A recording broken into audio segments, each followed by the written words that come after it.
Americas, formerly known as the New World, consists two main parts, North America and South America. About a third of the world's land is in the Americas. There are 35 independent countries on the continent and their nearest islands, and 20 dependent territories, giving home to around a billion people all combined. Every eighth human lives here. Let's take a look for the word itself, Americas. There are hundreds of millions of people using this word every day. Americas gave their name to the most powerful country in the world, United States of America. However, how originally got Americas their name?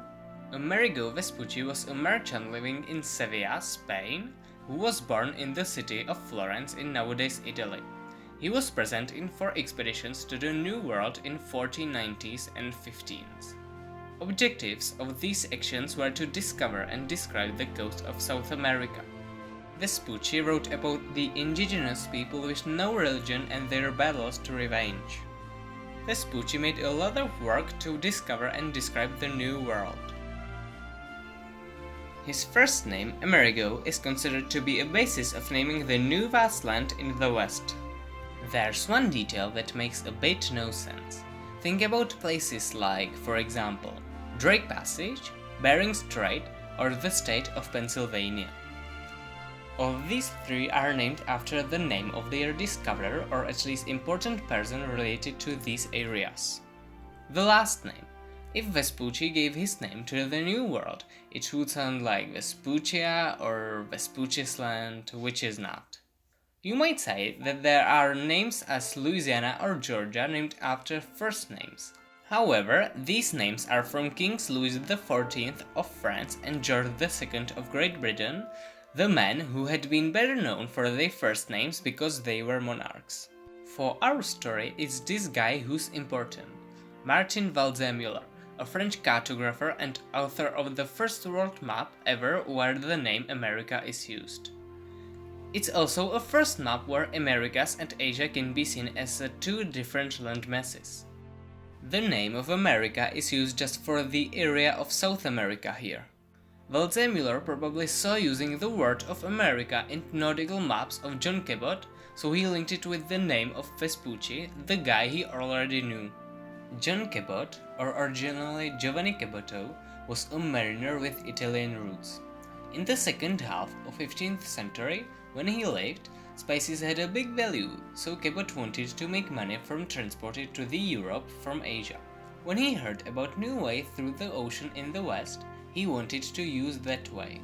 Although Cabot was motivated and experienced, he had no money to realize this action, so he came to Bristol to persuade the King of England to get a permission.